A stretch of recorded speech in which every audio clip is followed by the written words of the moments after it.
So welcome friends. तो आज हम पढ़ने जा रहे हैं मोशन।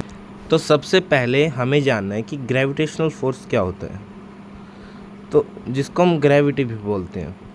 तो जो फोर्स होता है वो मास टाइम्स एक्सेलरेशन होता है, जो कि हम आगे पढ़ेंगे, और ग्रेविटेशनल फोर्स को भी हम आगे डिटेल में पढ़ेंगे।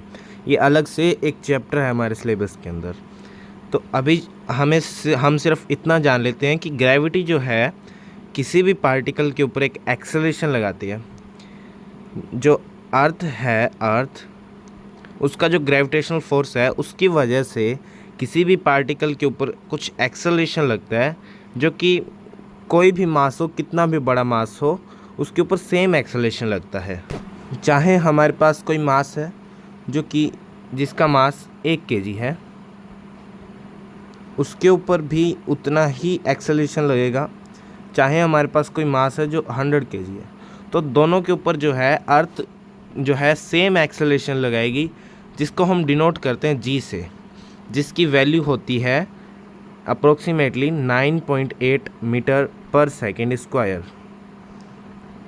तो ये जो होती है एक्सेलरेशन ड्यू टू ग्रेविटी की वैल्यू होती है अर्थ पे, और ये हर एक प्लेनेट के ऊपर वेराई करती है, क्योंकि जो ग्रेविटेशनल फोर्स है वो मास पे डिपेंड करता है।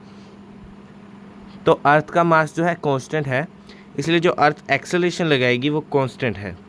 लेकिन जो फोर्स है ग्रेविटेशनल फोर्स, वो मास के साथ वेराई करता है। जैसे कि अगर कोई मास 1 kg का है, तो उसके ऊपर जो अर्थ फोर्स लगाएगी वो होगा 1 kg into g, that is mass into acceleration. तो उसको हम कहेंगे 1g का फोर्स, जिसको हम वेट भी बोलते हैं।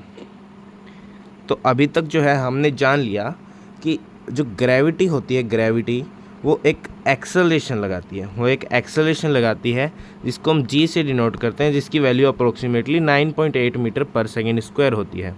जिसको कैलकुलेशन सिंपल करने के लिए बहुत सारे क्वेश्चन के अंदर जी इज़ इक्वल टू 10 मीटर पर सेकेंड स्क्वायर हमें दे दिया जाता है, जो कि हम लगभग जगह यूज़ करते हैं। तो अब हम देखते हैं कि इसके ऊपर जो क्वेश्चंस है वो कैसे बनते हैं। तो एक क्वेश्चन हो गया, जैसे कि हमारे पास कोई एक ऑब्जेक्ट है हमारे पास। मान लीजिए हमारे पास कोई बॉल है। उस बॉल को जो है हमने ड्रॉप किया है किसी हाइट से। हाइट को हम मान लेते हैं 100 मीटर। 100 मीटर हाइट से हमने किसी बॉल को ड्रॉप किया है। तो क्या हम बता सकते हैं कि वो कितने टाइम बाद सरफेस पे आके हिट करेगी? एक ये बेसिक क्वेश्चन बनता है। तो जब हमने ड्रॉप किया है, तो इनिशियली वो रेस्ट पे थी, हमने हाथ से उसको छोड़ा है। तो हाथ से छोड़ा है तो जस्ट हमने उसको लीव किया है।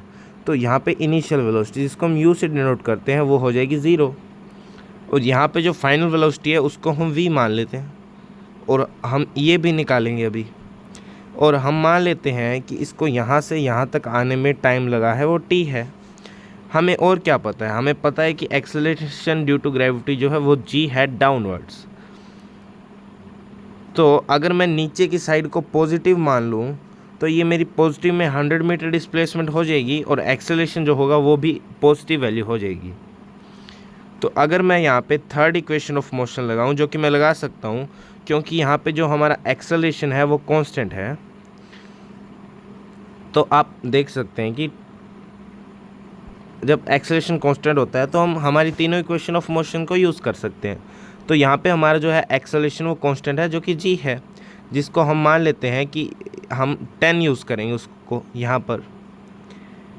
तो यहाँ पर मैं सेकंड इक्वेशन ऑफ मोशन लगाना चाहूँगा, क्योंकि थर्ड इक्वेशन ऑफ मोशन में वी है जो हमें पता नहीं है। वो सेकंड इक्वेशन ऑफ मोशन होती है s is equals to initial velocity into time plus half A T square.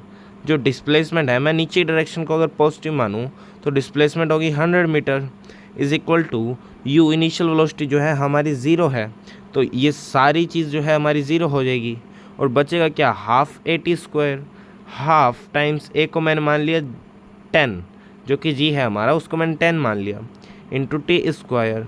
तो एक 0 से यहाँ पे 0 जाएगी, और 2 उधर जाके मल्टीप्लाई हो जाएगा। तो यहाँ से t square is equal to क्या आ जाएगा?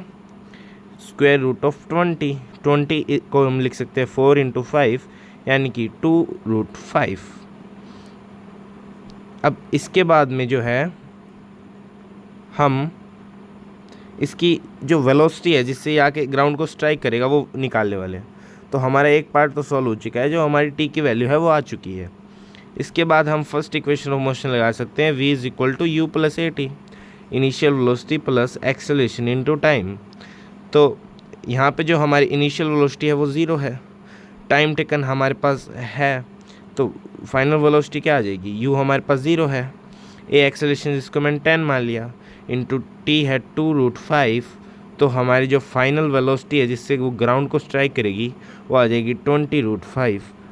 अभी हम एक और टाइप की प्रॉब्लम को डिस्कस करते हैं, जो कि है कि हमने किसी बॉल को सरफेस से वर्टिकली ऊपर फेंका है विद वेलोसिटी ऑफ 160 मीटर पर सेकेंड।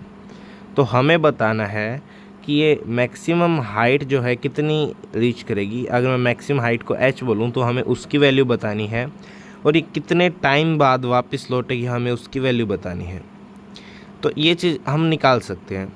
देखिए हम इसको कैसे करेंगे।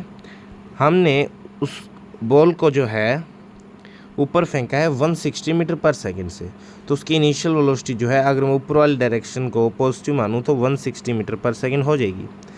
तो जब वो अपने मैक्सिमम हाइट पे होगी और फिर वो वापस लौट के आएगी, तो जब वो अपनी मैक्सिमम हाइट पे होगी तो उस जगह पे उसकी जो वेलोसिटी है वो 0 होगी।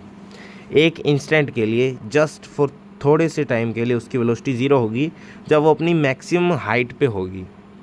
तो ये जो हमारी हाइट h है, यहाँ पे जो हमारी इनिशियल वेलोसिटी है वो है 160 मीटर पर सेकेंड। तो यहाँ पे अगर मैं फर्स्ट इक्वेशन ऑफ मोशन लगाऊँ, क्योंकि यहाँ पे एक्सेलरेशन कांस्टेंट है तो हम लगा सकते हैं, और जो हमारा एक्सेलरेशन है वो नीचे की तरफ g है, और नीचे की तरफ g की वैल्यू अगर मैं 10 मानूँ तो अगर मैंने ऊपर की डायरेक्शन को पॉजिटिव माना है तो नीचे की डायरेक्शन नेगेटिव हो जाएगी। तो यानी कि नीचे -10 मीटर पर सेकेंड स्क्वायर का एक्सेलरेशन लगेगा।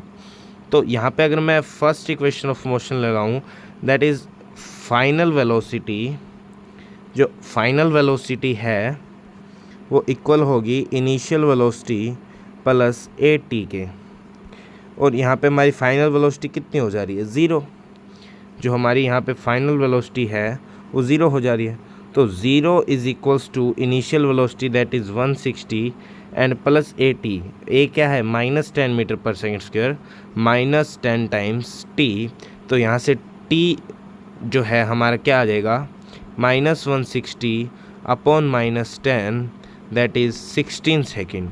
तो 16 सेकेंड के अंदर वो अपनी मैक्सिमम हाइट पर रीच करेगी, और जितनी टाइम में वो अपनी मैक्सिमम हाइट पे जाने में लगाएगी उतना ही टाइम वो वापस आने में लगाएगी। तो जो हमारा टोटल टाइम है वो आ जाएगा इसको 2 से मल्टीप्लाई करने पे, दैट इज़ 32 सेकेंड। अब हम जो इसकी मैक्सिमम हाइट है वो देखते कितनी आएगी। तो जो मैक्सिमम हाइट है वो क्या आएगी, जो हमारी मैक्सिमम हाइट है h वो इक्वल होगी, अगर मैं second equation of motion apply करूँ वो क्या होती है, s is equals to ut plus half at²। तो यहाँ पे u की मुझे पता है, टाइम मुझे पता है मैक्सिमम हाइट तक जाने के लिए इसने लिया है टाइम 16 सेकेंड। तो इसने मैक्सिमम हाइट तक जाने के लिए 16 सेकेंड टाइम लिया है, तो मेरे पास टाइम की वैल्यू भी है, मेरे पास इनिशियल वेलोसिटी भी पता है दैट इज़ 160 मीटर पर सेकेंड स्क्वायर, और मुझे एक्सेलरेशन भी पता है जो कि डाउनवर्ड है यानी कि -10 मीटर पर सेकेंड स्क्वायर, और मेरे पास यहाँ t की वैल्यू भी है। तो यहाँ से जो है मैं मैक्सिमम हाइट की वैल्यू निकाल सकता हूँ, जो आपको खुद से निकालनी है।